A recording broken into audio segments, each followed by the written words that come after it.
Todos tomaram café? Ninguém dorme mais, não? Então agora,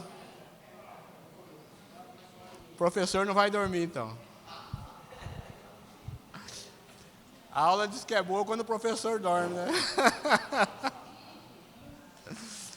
Vamos lá. Nós paramos na união da igreja com o mundo, quando Balaão aconselha o rei dos Moabitas a seduzir Israel a pecar contra o Senhor. Este mesmo conceito está acontecendo na igreja atualmente, impedindo assim a igreja de experimentar o melhor de Deus.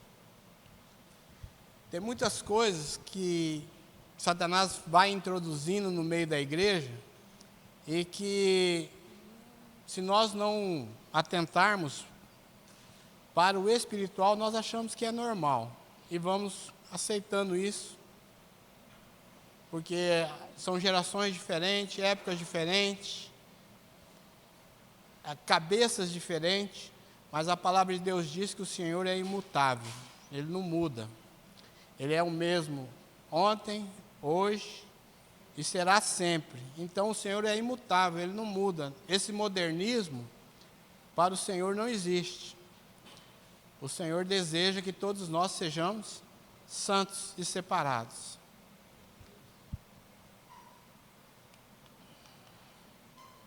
O caminho de Balaão. 2 Pedro 2,15, vamos ver. Está falando das pessoas que receberam a vida eterna, receberam o dom da vida e receberam dons do Senhor e por algum motivo financeiro se venderam. Balaão foi assim, Balaão se vendeu foi por causa de dinheiro. Jesus falou que não tem como servir a dois senhores. Ou você ama um e aborrece o outro, porque agradar os dois não tem jeito. Ou você ama Deus ou ama as riquezas. Jesus também falou muito sobre isso quando o jovem rico. O jovem rico amou o quê? Os bens. Ele tinha conhecimento do Senhor? Tinha. Eu costumo dizer que se fosse na nossa época hoje, ele seria um presbítero, um supervisor, porque conhecia a Bíblia de ponta a ponta, observava todos os preceitos da lei, mas quando Jesus disse para ele, você quer ser perfeito? Vende o que você tem e dá aos pobres. Ele afastou, por quê? Porque era muito rico e tinha apego às suas riquezas naturais. Então, Balaão também amava as riquezas. E no meio da igreja tem muitos hoje que amam as riquezas mais do que o Senhor. Por isso que o Senhor diz, o amor ao dinheiro é a raiz de todos os males. Por quê? Porque ele coloca o dinheiro à frente de tudo. Balaão fez isso, Deus deu experiências para ele. Amaldiçoa, Deus diz, abençoa. Como ele não podia amaldiçoar, ele aconselhou o rei. Faz isso que eu estou te falando que eles vão cair.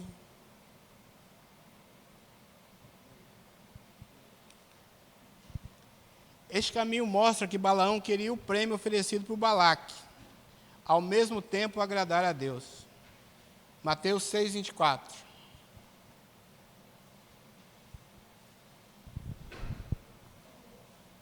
Pois é, Balaão amava mais o dinheiro do que a Deus. Aquele a quem você obedece é a quem você serve.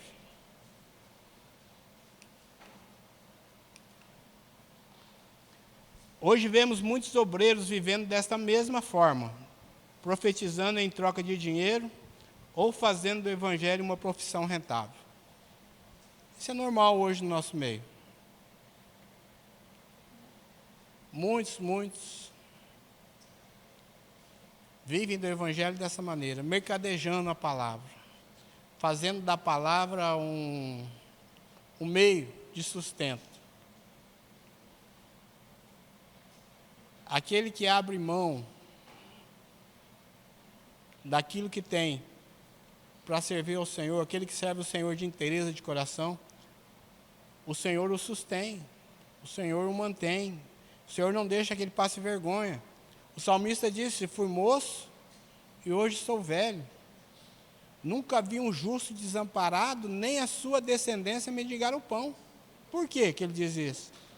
Porque a confiança dele é no Senhor. Ele sabe que o justo está justificado na rocha que é Cristo Jesus.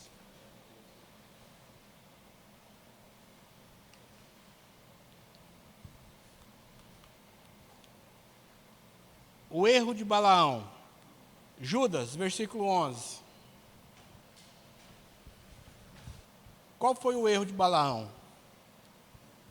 Racionalizando, do ponto de vista natural e humano, Balaão via mal em Israel e achava que Deus, sendo santo, deveria amaldiçoá-lo. Balaão achava que Israel era uma nação pecadora. Ele não entendia aquilo que Deus purifica, se torna limpo. Não foi o que Jesus falou para Pedro, quando ele mostrou para o Pedro lá um lençol com um monte de répteis, animais, e Pedro falou para Pedro: mata e come. Pedro falou: não, nunca comi coisa imunda. Ele falou: aquilo que o Senhor purificou, não consideres imundo. Então, o povo de Israel era um povo que Deus separou para ele, menina dos olhos de Deus. Deus não via mal em Israel, mas Balaão achava que Deus tinha que amaldiçoá-lo. E por causa disso ele aceitou o prêmio para amaldiçoar o povo. E este mesmo mal está dentro da igreja, hoje querendo interpretar a palavra de Deus racionalizando.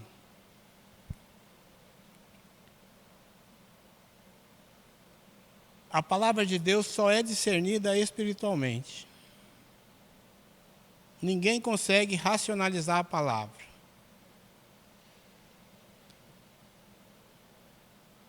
Uma vez nós fomos num congresso, eu já contei isso várias vezes, mas eu acho interessante.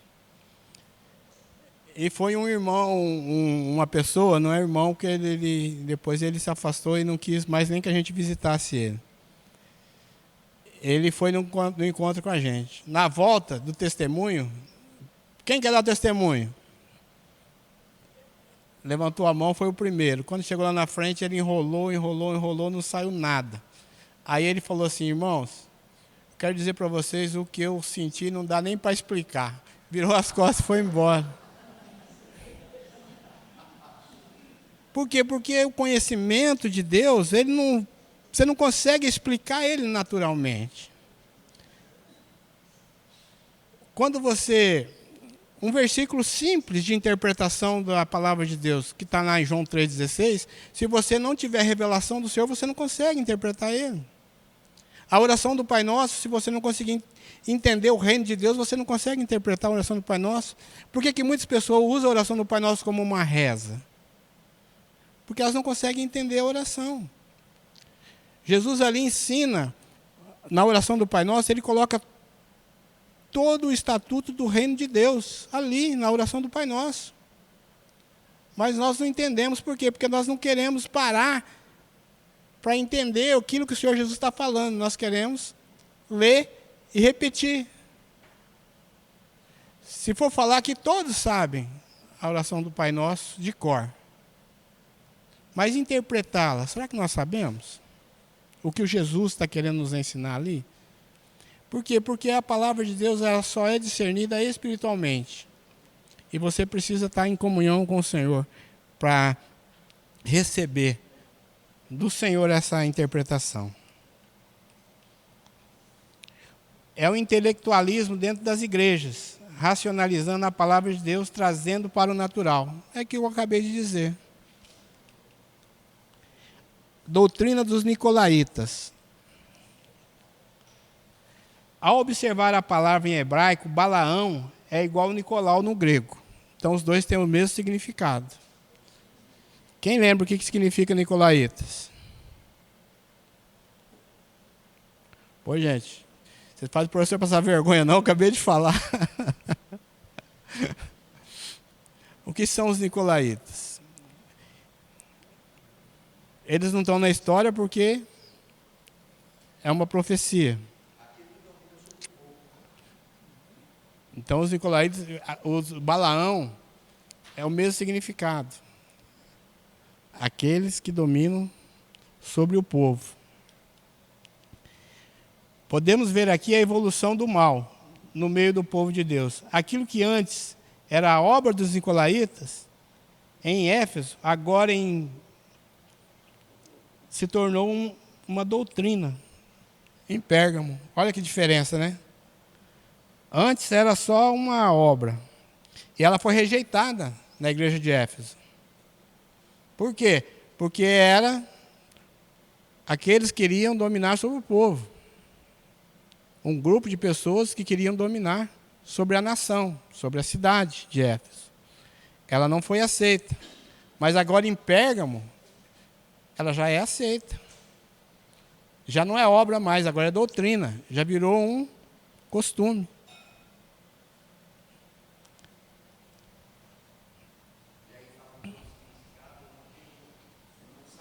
A gente para aprender dela, é muito gostoso. A gente aprende cada coisa. Eu lembro quando eu estava estudando a Samuel, né? Muitos pensam que Samuel nunca casou, né? E Samuel teve 2 filhos. E quando o povo pediu para o Senhor um rei, o povo disse para ele: olha, os seus filhos não andam no seu caminho. Então nós não queremos que os seus filhos dominem sobre nós. Nós queremos um rei igual às outras nações. Aí, quando eu fui estudar isso, eu percebi. A Bíblia fala do nome dos 2. Mas se eu perguntar aqui, será que tem alguém que sabe o nome dos 2? É coisa que a gente não presta atenção. Mas quando nós estudamos a palavra, a gente aprende. Uma vez foi falado e eu nunca esqueci. O mais velho chamava Joel, o mais novo chamava Abias. Joel e Abias, os 2 filhos de Samuel. Então, quando a gente aprende isso, é gostoso, né? Dá uma alegria de ver que... É bom. Uma pedrinha branca. A história antiga dos gregos e romanos menciona essa pedrinha nas seguintes circunstâncias.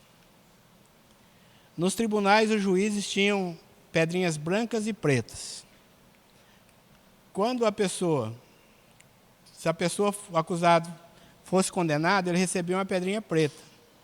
E se fosse absolvido, uma pedrinha branca. Estava livre da condenação, estava perdoado. Nos Jogos Olímpicos, ou Jogos Públicos, né, que hoje nós conhecemos como Olímpicos, mas eram Jogos Públicos. Os vencedores recebiam pedrinhas brancas com seus nomes gravados nelas. Isso dava o direito a um auxílio vitalício do governo.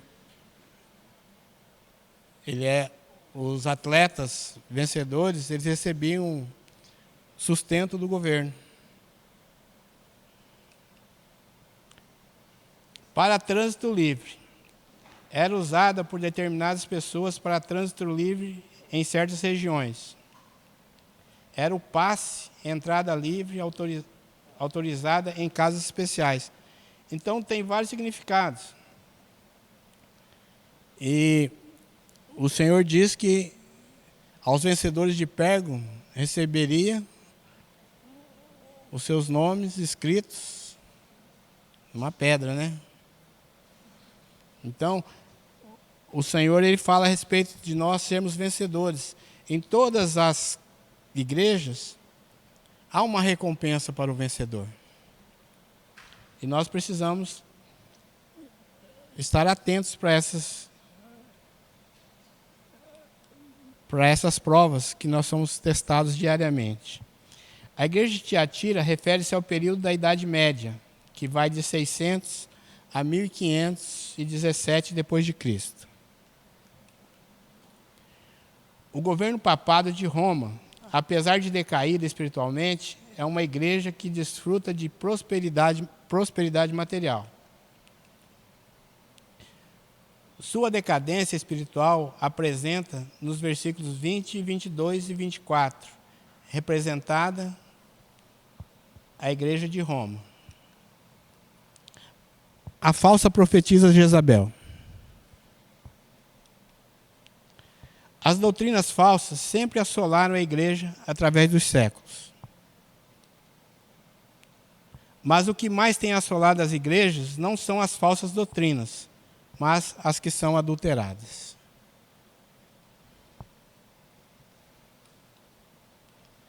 Essas são muito piores, porque somente com a visão do Espírito Santo é que são discernidas. Muitas vezes, nós achamos que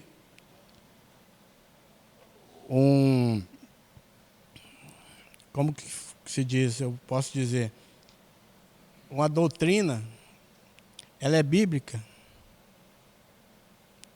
mas muitas vezes ela é um costume da localidade. E nós achamos que aquilo que vem da palavra, e muitas vezes nós aceitamos ela e não condiz com aquilo que o Senhor está querendo nos ensinar, realmente. O diabo é mais cruel quando atua como anjo de luz e ministro de justiça do que como lobo devorador. Está em 2 Coríntios 11, 14. Pois é, nós vamos ver muito isso, na tribulação, nos 3 anos primeiro. Nós vamos ver muito isso. Jezabel é a terceira pessoa maldosa que é citada nas cartas endereçadas às 7 igrejas. As duas primeiras são o quê? Os Nicolaítas e Balaão, E Jezabel é a terceira pessoa. Esta era uma falsa profetisa de Tiatira, assim como Jezabel, casada com o rei Acabe, que seduziu o povo de Israel a adorar Baal. Está lá em 1 Reis 16, a 30 e 32. A prostituição na palavra de Deus é um símbolo de idolatria. E a prostituição é abominável diante de Deus. Muitas vezes, nós achamos que prostituição é só marido trair a esposa. Não, a falsa adoração também é uma forma de se prostituir. É uma forma de adorar ídolos.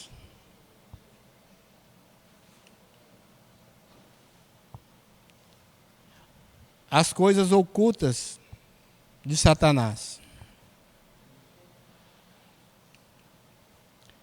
A igreja romana adora esse termo que quer dizer mistério. A igreja romana, ela tem vários dogmas que fogem um pouco da doutrina bíblica. E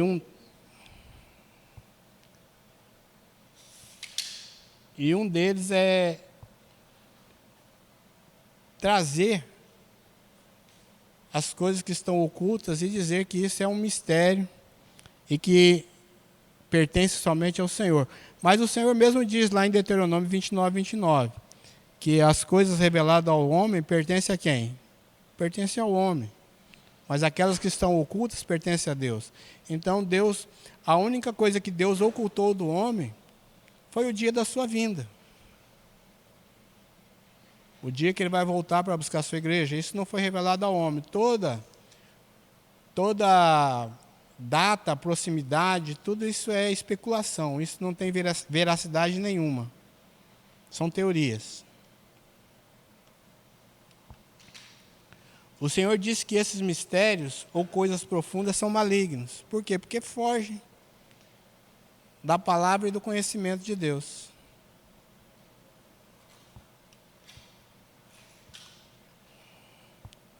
A recompensa.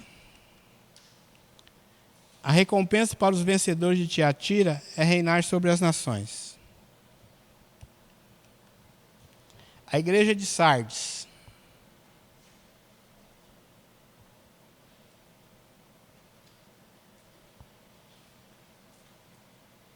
Está em Apocalipse 3, de 1 a 6.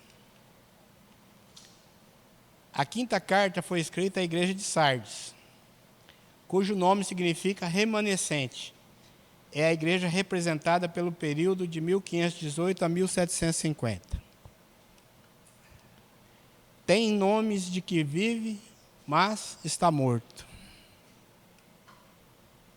Tem zelo pelo ensino, mas é fria em seu coração para com o Senhor. É a igreja litúrgica, né? Ela tem muita liturgia, mas pouca intimidade com Deus.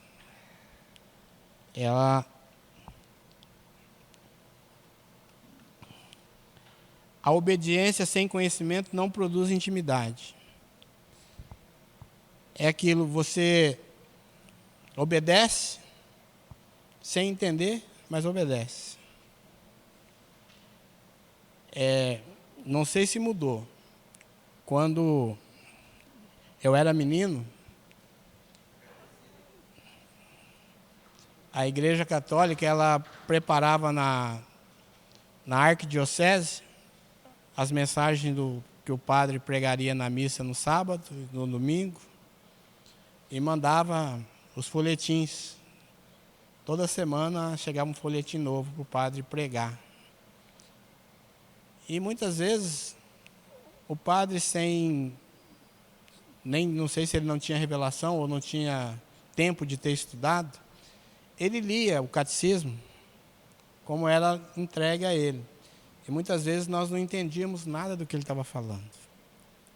Por quê? Porque aquele conhecimento era transmitido sem o devido estudo, sem a devida intimidade com o Espírito Santo, para trazer revelação daquilo que estava querendo ser ensinado.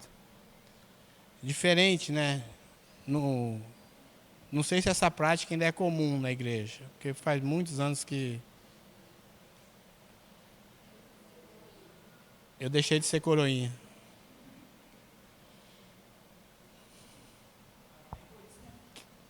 Mas é verdade, meu sonho quando era menino era ser padre. Verdade. Eu não fui ser padre porque meu pai não deixou, mas meu sonho era ser padre. Por isso o Senhor diz que as obras de Sardes não são inteiras e completas. Por quê? Porque eles conheciam, mas não tinham vida, não tinham intimidade com o Senhor. Eles conheciam a letra, mas a letra em si não produz vida. Ela é morta. Deixou a liderança do Espírito Santo para estabelecer uma hierarquia humana.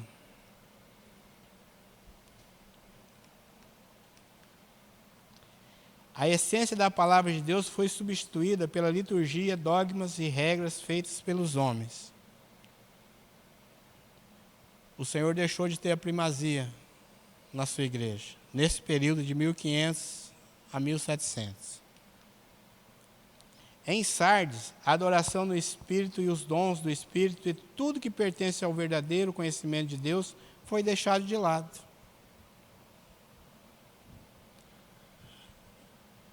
E, infelizmente, a gente ainda vê alguns remanescentes, né, até hoje, com essas visões.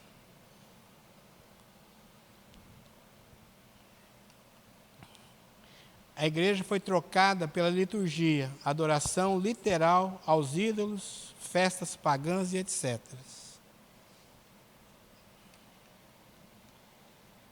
Virei como ladrão. Certamente Jesus fala a respeito do arrebatamento. Aqui Jesus está falando para a igreja ficar apercebida, porque ele vai voltar como ladrão.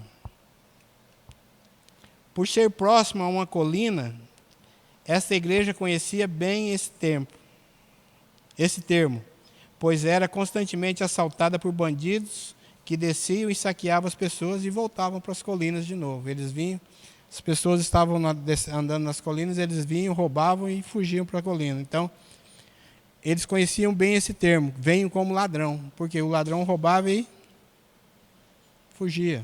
Assim também vai ser a vinda do Senhor. Quando nós não estivermos apercebidos, ele vem leva a sua igreja, e aqueles que não estiverem prontos ficarão. Somente a vigilância e a prudência pode nos preparar para a vinda do Senhor.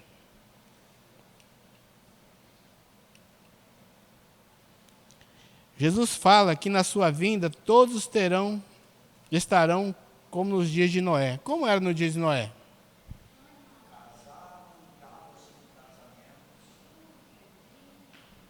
Será que eles pescavam também ou não?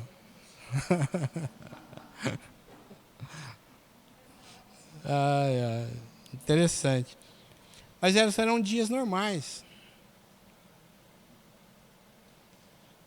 Quando eu era menino, né, quando falava a respeito da vinda do Senhor, falava, 7 anos, mulher não vai ter filho, não vai ter grávida, nada. E Jesus não fala nada disso na palavra, né? Um dia uma pessoa falou para mim, a Bíblia está escrita assim, que de 1000 passará, mas 2000 não chegará. Eu falei, onde está escrito? Aí ele engasgou, não falou.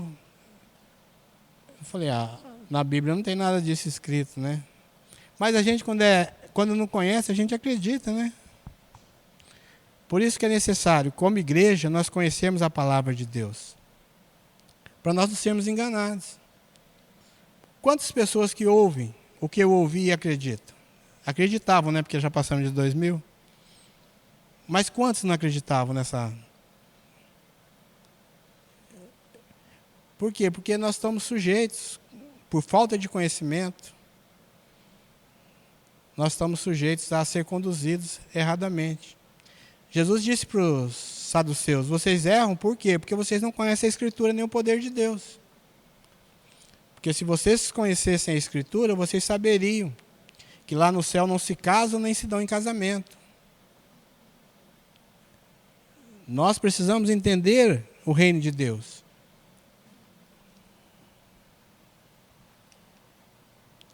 Algumas poucas que não se contaminaram. Assim como no cenáculo estavam apenas 120 pessoas, aqui fala de alguns poucos. Por que cenáculo 120 pessoas? Porque quando Jesus foi levado aos céus, tinha uma multidão de mais de 500 pessoas. Agora aqui, só tem 120. Estão reunidos num cenáculo, num salão, orando, buscando a Deus, em silêncio, né? Porque senão eles tinham medo dos religiosos da época. Mas a palavra diz que quando eles estavam lá, algo aconteceu. Aquele medo se tornou em ousadia, né? Porque o Espírito Santo visitou aquele lugar tremendamente. E aquelas pessoas que estavam ali dentro, reunidas, orando, com medo, foram cheias do Espírito Santo e começaram a ser testemunhas.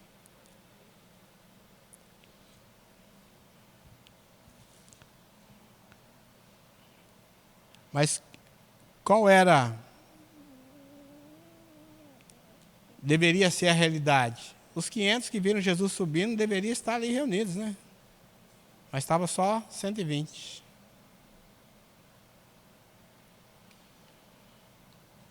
Quando Jesus adverte essa igreja, ele diz à igreja em Sardes, e não as igrejas, mostrando que há somente uma localidade.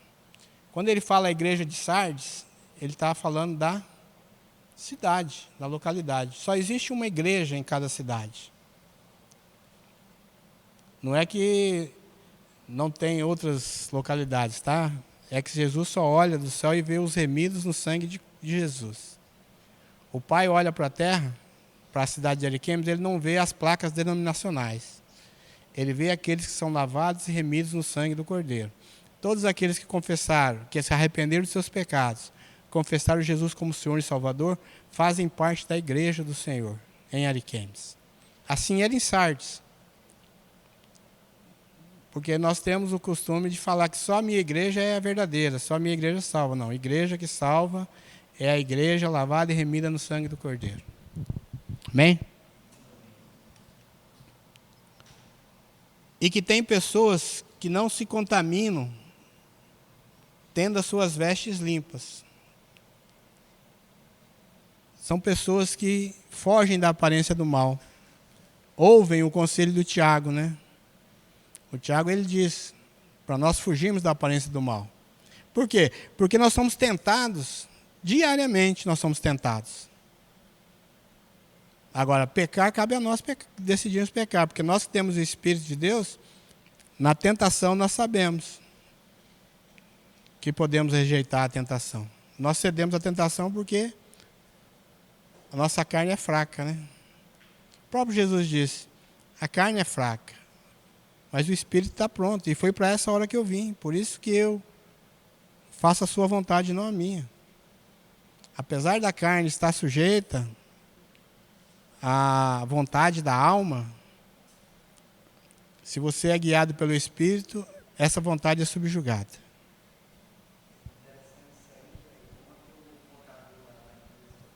Recebemos sugestões para pecar o tempo todo. Agora, cabe a nós, né? Decidirmos pelo pecado ou não. E por andarem corretos, Deus diz que concederá que andem junto com Ele. Olha que privilégio. Ao vencedor, andará com o Senhor. Andar na companhia do Senhor. Isso é um privilégio. E é só para quem? Para aquele que vencer. E aquele que recebeu todo o poder diz que esses são dignos e andarão de branco com ele. Olha que tremendo. Aqueles que vencerem andarão com o Senhor de branco. Purificados, limpos. A igreja de Filadélfia, está no capítulo 3, do versículo 7 ao 13. A sexta carta escrita à igreja de Filadélfia, cujo nome significa amor fraternal. É a igreja avivada e missionária, representa a igreja cristã a partir de 1751, especialmente os séculos 18, 19 e início do século 20. Somente Esmirna e Filadélfia não são repreendidas pelo Senhor. Elas são as igrejas que são aprovadas mesmo diante das dificuldades. Apesar de serem fracas e limitadas, elas dependiam exclusivamente de Deus.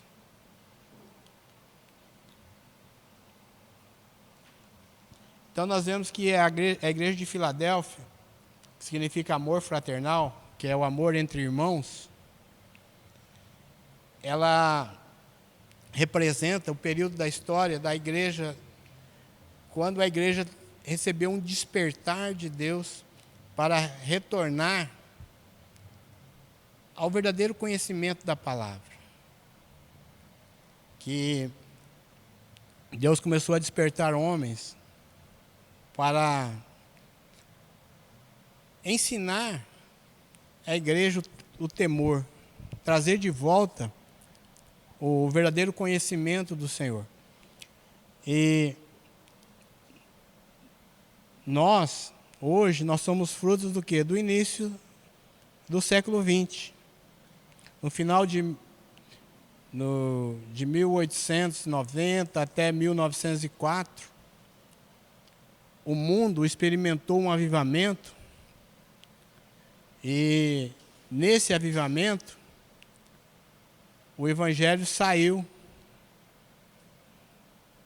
para a América do Sul, saiu para a Europa. A Europa já vem, ela já é o berço do Evangelho, é a Europa, né? Mas as Américas todas, depois de 1904, as Américas começaram a receber o Evangelho. O Brasil mesmo, ele começou a ser avivado em 1908, quando a Igreja Assembleia de Deus começou um trabalho lá em Belém, do Pará. 2 pessoas que participaram do avivamento da Rua Azusa no início do século XX, foram despertados pelo Espírito Santo para ir para uma cidade chamada Belém.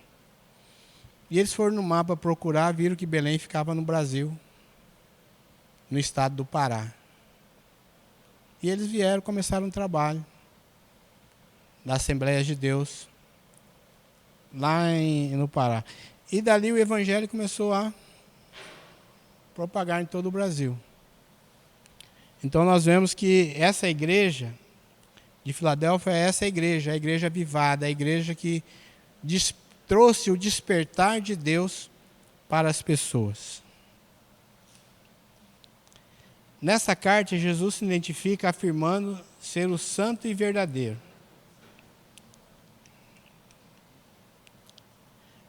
Essas são características divinas, está em Apocalipse 6,10.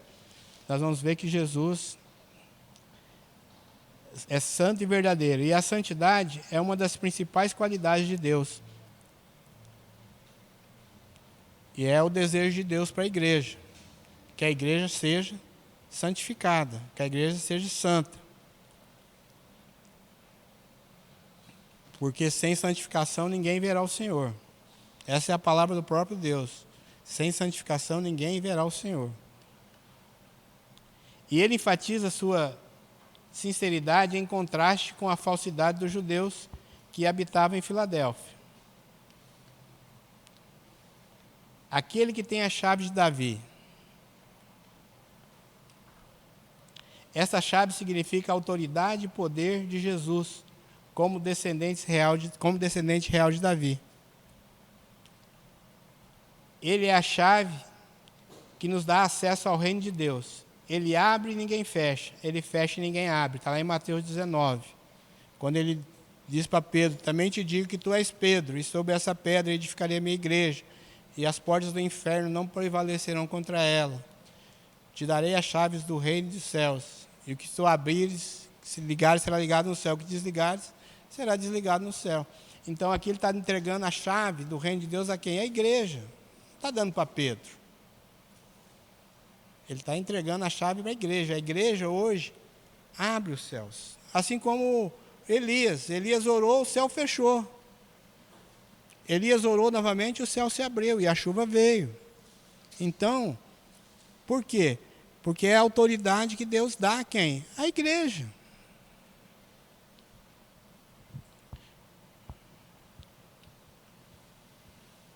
Conheço as tuas obras. Como em todas as cartas, Jesus conhece todos os pontos fortes e fracos de cada igreja, inclusive a de Filadélfia. E Jesus mostra que deixou a porta da evangelização aberta para a igreja de Filadélfia. E que aguardará na hora da aprovação que virá sobre o mundo. Aqui ele fala a respeito do arrebatamento. Eis que farei com alguns que são sinagoga de Satanás. Jesus promete trazer à tona tudo o que está em oculto e que trabalha contra a genuína igreja. Porque guardaste a palavra da minha perseverança, eu também te guardarei na hora da grande tribulação, que há de vir sobre a terra. Novamente Jesus fala do arrebatamento. Ele fala que a igreja não passará pela tribulação que há de vir sobre a terra. Ele vai vir buscar a sua igreja. E este período é descrito pela Bíblia como o pior período da história da humanidade, pois o anticristo governará o mundo por 7 anos. Porém, a verdadeira igreja será arrebatada antes desse temeroso período. A igreja de Laodiceia. A 7ª e última carta foi escrita à igreja de Laodiceia, cujo nome significa direitos do povo. E a igreja morna representa a igreja dos nossos dias. Que coisa terrível, né?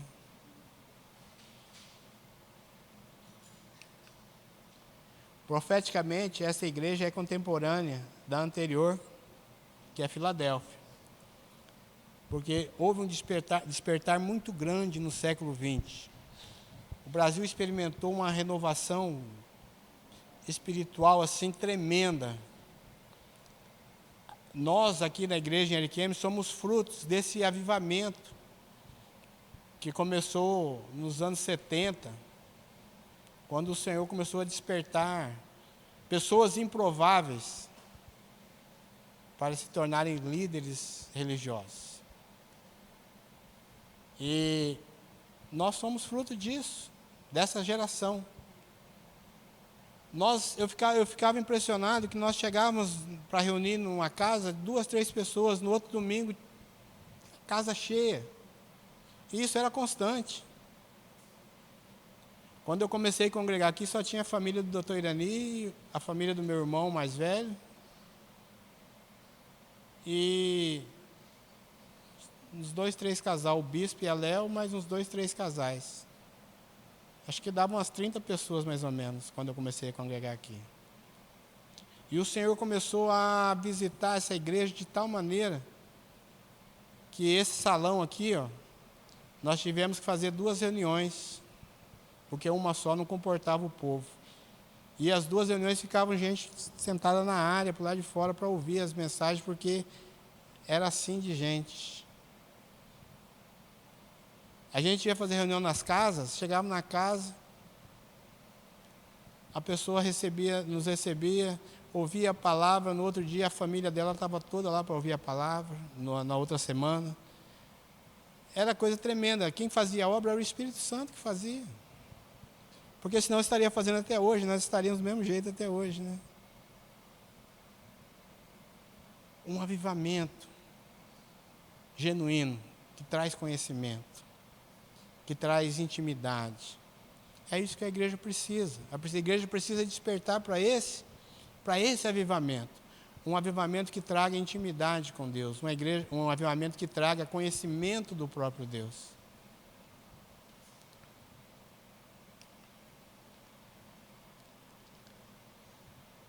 Na igreja de Laodiceia, a opinião do povo substitui a palavra de Deus.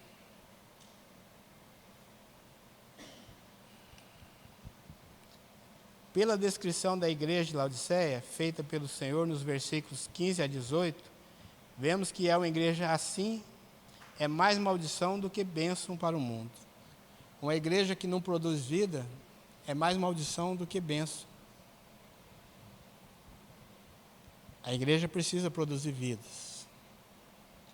Fala, Silvio. O aqui que pegava a igreja 3S. Sentada, sossegada e satisfeita. É a igreja de hoje. É a resposta que ela deu para o Senhor: eu sou rico, sou abastado, eu não preciso de nada. E Jesus fala para ela: você é miserável, você é cega, você é nua. Você precisa ter seus olhos abertos. A igreja, ela precisa abrir os olhos, porque o tempo da visitação do Senhor se aproxima. O Senhor está próximo de voltar para buscar a sua igreja. E nós precisamos despertar para isso. Por quê? Porque se nós não despertarmos, nós vamos passar pela tribulação. E o Senhor não deseja isso para a igreja. O Senhor deseja que a igreja seja arrebatada antes. E a igreja vai ser arrebatada antes. Mas Ele quer que nós tomemos conhecimento disso e vivamos segundo o seu Evangelho, segundo a sua palavra. Não segundo conceitos humanos, mas segundo a palavra de Deus. Por quê? Porque os conceitos humanos nos afastam de Deus. Eles roubam de nós o conhecimento de Deus. Quando nós permitimos que o ensinamento humano nos cale, nós estamos negando a palavra de Deus. Nós precisamos entender que o Senhor Jesus nos chamou para ser testemunha dEle, não nossa. Nós não precisamos testemunhar de nós. Quem testemunha de nós é a própria palavra que nós pregamos. Que as pessoas olham para a vida do pregador, não para aquilo que o pregador fala. Nós precisamos entender isso. Nós somos igreja e precisamos viver como igreja.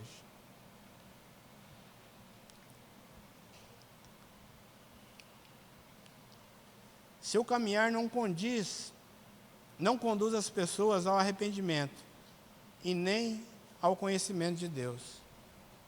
A igreja de Laodiceia, a forma de vida dela não levava ninguém ao arrependimento. Por quê? Porque era uma igreja onde as pessoas iam, se sentiam bem, ouviam falar de Deus e iam embora para suas casas satisfeitas. Por quê? Porque a palavra pregada não traz arrependimento, a palavra pregada não traz confronto com o pecado.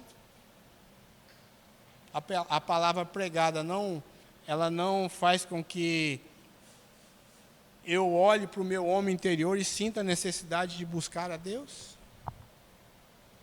Por isso que essa geração é a geração de crente 3S. Sentado, sossegado e satisfeito. Pronto. E quando o pregador prega alguma coisa que a gente não gosta, a gente fala, esse pregador não sabe nada. Eu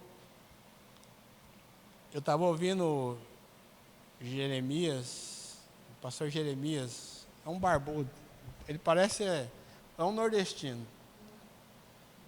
E ele falando que ele estava ouvindo uma pregação e aquilo estava com vontade de levantar do banco, ele só não levantou porque ele estava no primeiro banco da frente. Ele falou que se ele soubesse que ele ia ouvir aquela mensagem, ele tinha sentado no banco lá de trás, dado desculpa de ir no banheiro e tinha ido embora. Ele falou, mas depois eu pedi desculpa, eu pedi perdão para o meu pastor.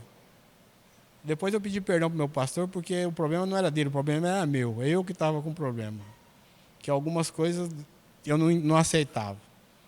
Aí disse que ele, contando, disse que ele chegou uns missionários, e ele estava sem culto na igreja dele aquele dia, ele levou os missionários num culto, em outra localidade. Aí disse que lá, louvor, 1 hora de louvor. Disse que ele já não aguentava mais de ouvir o louvor. E aí, quando começou a pregar, o irmão começou a pregar e falava para o outro assim, olha para o lado, fala que seu irmão é lindo. Ele estava pé da vida, ele disse que ia ler a mensagem, olha para o seu irmão do lado, fala que ele é lindo. Isso foi umas 4, 5 vezes. Aí depois abriu a Bíblia para pregar. Aí ele abriu, o Senhor é meu pastor e nada me faltará. Olha que mensagem profunda. Você sabia que o Senhor é meu pastor e nada me faltará? Aí eu olhava para a igreja e falava, igreja, vocês sabiam que o Senhor é o meu pastor e nada me faltará? Diz que meia hora pregando só, o Senhor é meu pastor e nada me faltará. Aí, no final do culto, ele falou assim, você é ladrão. E ele falava assim na banca, eu não sou. Você é ladrão porque você não dá o dízimo. Ele falou, eu dou o dízimo, eu não sou ladrão. Ele questionando com o pastor, intimamente, né? E o pastor falava assim, e hoje você vai fazer uma prova com Deus, você vai dar tudo que você tem. Ele falou, eu não dou. Eu não dou. Ele saiu assim, chateado. Ele falou, nossa, o que eu fiz? Trouxe os pastores para ouvir essa mensagem. Diz que quando chegou lá fora, ele foi falar, que culto, hein? Ele falou assim, que culto, hein? Os pastores falaram, nossa, que tremendo, né?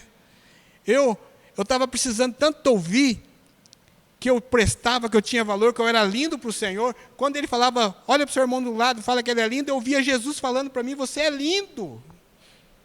E baixou a cabeça. E o outro, antes dele falar, o outro falou assim, e eu? O que aconteceu comigo?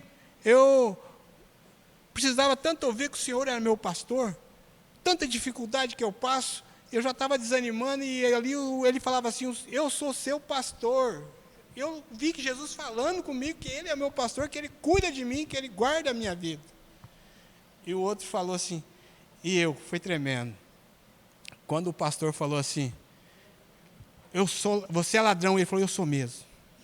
Tem 6 meses que eu não dou o dízimo. E você vai dar tudo que tem. Eu dei tudo. Que eu tô nada, não tenho nada, eu dei tudo que eu tinha. Aí o Jeremias começou a chorar. Falou, Senhor, me perdoa. Me perdoa. Porque que eu aceite uma palavra que o senhor tiver que falar com alguém, fala comigo. Mesmo que eu não conheça o pregador, que eu não vou com a cara do pregador, mas que o senhor fale comigo. Porque eu sei que é o Senhor falando. É isso que a igreja precisa. A igreja precisa entender que o Senhor fala de muitas maneiras e nós precisamos estar atentos para aquilo que o Senhor quer falar conosco. A igreja de Laodiceia não aceitava isso. A igreja de Laodiceia, ela dizia que não precisava de nada. Por quê? Porque ela era rica, era uma igreja abastada. É uma cidade que tinha um laboratório que fabricava um colírio. Tinha uma clínica de oftalmologia, a Ásia toda ia até ela para ser curada dos olhos. Então ela não precisava de nada, ela era uma igreja rica. Ela produzia uma lã escarlata que só ela produzia. A Ásia toda ia nela para comprar essa lã. Uma vez ela foi destruída pelos romanos, ela não precisou de dinheiro de ninguém, de ajuda de ninguém para se reerguer, ela mesma se reconstruiu. Porque era uma igreja que tinha muitos recursos. Mas o que faltava para ela?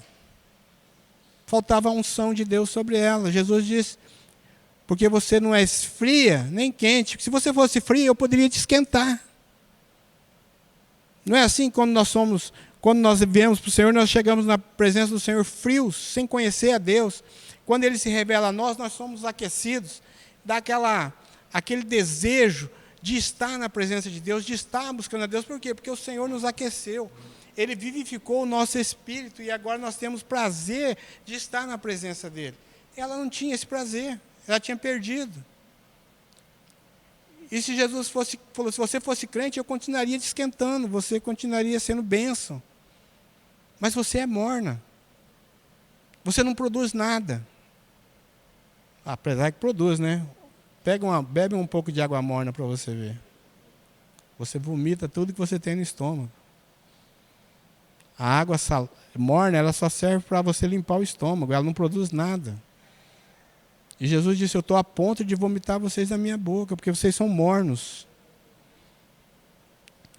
Nós precisamos entender que o Senhor Jesus, Ele está trazendo sobre nós essa revelação para que nós nos levantemos e nos aqueçamos com o Espírito, da presença do Espírito Santo de Deus. Por que quando a presença de Deus invade o lugar, as pessoas não conseguem ficar em pé? Porque tamanha é o calor, tamanha é a unção que vem sobre ela. É essa unção que nós precisamos como igreja nesse tempo. E Jesus disse para a igreja de Laodiceia, olha, eu vou aconselhar vocês a comprar de mim ouro. Ouro refinado. O cristão nunca pode estar satisfeito se achando autossuficiente. Porque quando nós achamos que somos autossuficientes, nós achamos que nós dizemos que nós não dependemos de Cristo. Eu sou capaz de tomar minhas decisões, eu sou capaz de fazer e acontecer, eu sou capaz de resolver os meus problemas, eu não preciso do Senhor. Quando nós agimos dessa maneira, nós estamos dizendo isso para Deus. Sempre dependemos do Senhor para termos mais graça, mais comunhão, mais sabedoria. Porque conhecimento não é sabedoria.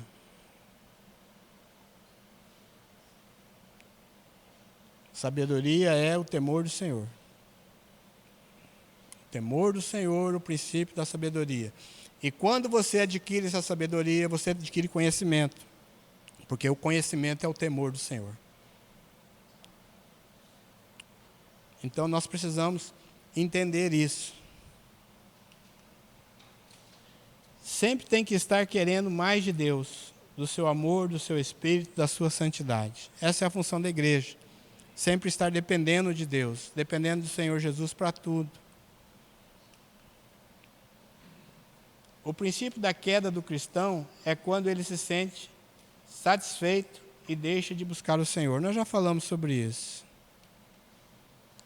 Ter fome e sede de Deus é dever de todo cristão, nascido de novo e renovado pelo Espírito Santo de Deus. 1 Pedro 2:2. Dá para ler, vamos ler? Olha o desejo de Deus, que nós dependamos dEle. A criança depende totalmente da mãe para se alimentar. E nós dependemos totalmente do Senhor também para desenvolvermos a vida eterna que Ele nos oferece, para nós sermos salvos. O Senhor diz para a igreja, lá em Hebreus 5,14, se eu não me engano, que fala que a igreja deveria ser mestre. Nesse tempo, a igreja deveria ser mestre, está ensinando, mas a igreja está sendo necessária aprender novamente os rudimentos de Deus. Aprender os caminhos do Senhor.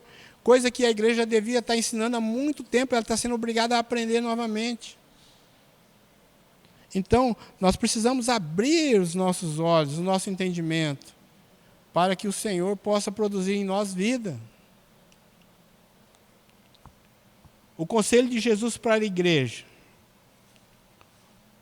que ela compra o quê? Ouro, para te enriquecer, que simboliza a natureza de Deus. Adquira a natureza de Deus. Passe a experimentar a unção do Espírito Santo sobre a sua vida. Comece a desfrutar da presença do Espírito Santo sobre a sua vida.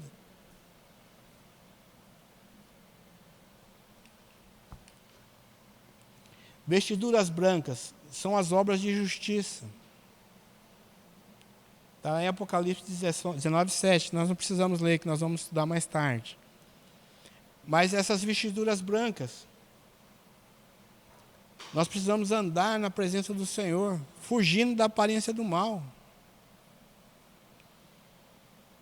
Recebendo do Senhor a direção, a comunhão com Ele constantemente nas nossas vidas. É possível? É possível. É possível, sim, quando nós conseguimos abrir mão de quem nós somos, para que o Senhor tenha primazia em nós, nós conseguimos. Não é fácil, mas é possível. Jesus venceu o mundo como homem. E como homem, Ele pagou o preço do nosso resgate. Colírio para os olhos é a revelação da palavra pelo seu Espírito. Ter os nossos olhos abertos espiritualmente. Só quem pode trazer o conhecimento de Deus para nós é o próprio Deus. Os nossos olhos espirituais precisam estar abertos, atentos, para ver o mover e o agir de Deus na nossa vida.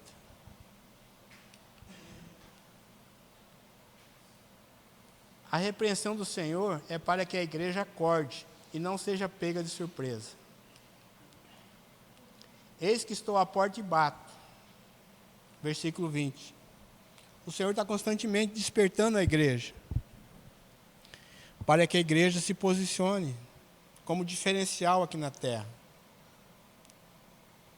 A igreja tem que ser o espelho para o mundo. A igreja não pode se amoldar com o mundo. Essa é a oração do Paulo, fez aos Romanos, lá no capítulo 12. Rogo-vos pelas misericórdias de Deus que apresenteis os vossos corpos como sacrifício vivo, santo e agradável a Deus, que é o vosso culto racional, e não vos amoldeis o mundo. É tomar a forma do mundo. A igreja tem que ser espelho para o mundo. Não ao contrário. Não é porque é bonito lá no mundo que nós vamos trazer para a igreja. Vamos colocar uma música gospel nessa situação que vai ficar bonito. Não é assim que funciona no reino de Deus. As coisas são feitas no reino de Deus, orientadas pelo Espírito Santo de Deus.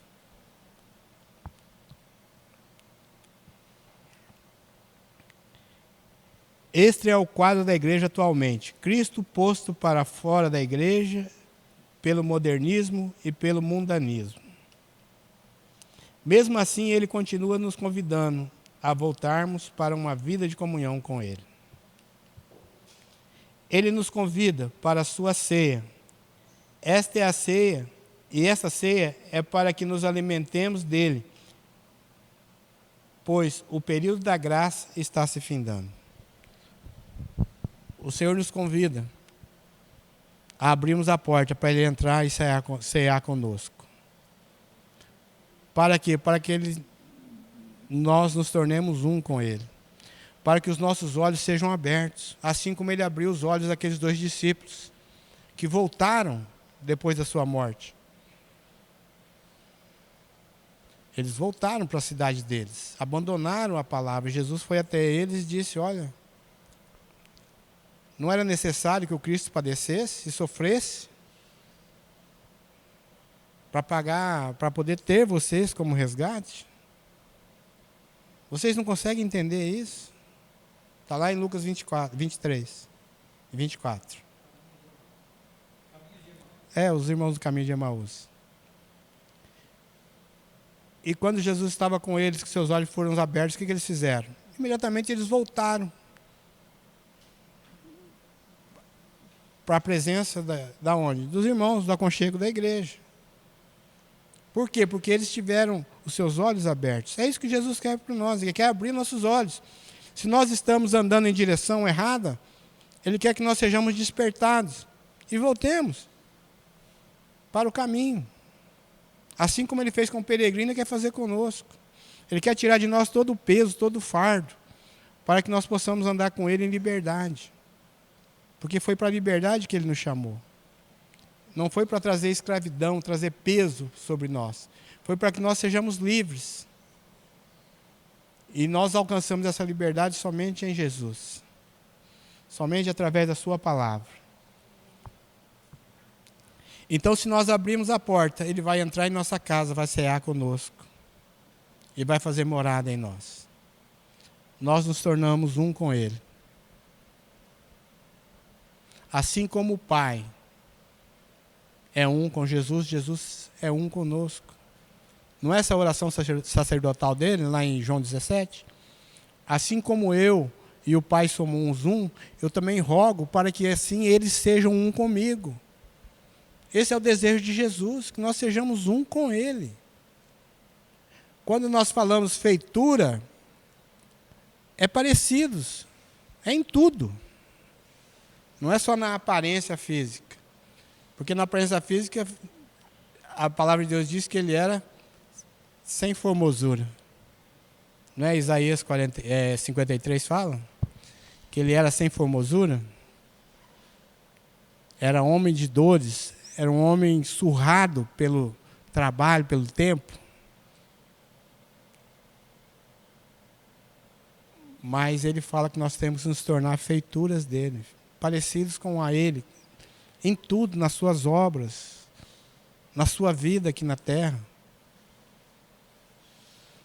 Por quê? Porque quem nós achamos que somos? Ele mesmo sendo Deus, Ele nos usou do direito de ser Deus. E muitas vezes nós achamos que podemos achar que somos alguma coisa, porque nós somos um pouco mais abastados que o outro. Quem nós somos? Nós não somos nada. O Senhor está nos despertando para que nós possamos ser arrebatados no dia da sua vinda. É uma palavra que dói, porque nós não ouvimos o que nós queremos. Mas se o Senhor Jesus está nos despertando, porque é o tempo da sua visitação. O tempo está se findando. A igreja de Laodiceia representa a última era da igreja aqui na terra. E nós precisamos estar apercebidos. A hora vem em que nós menos cuidarmos. Jesus volta para buscar a sua igreja. Amém? Amém? Maria, tá bom por hoje?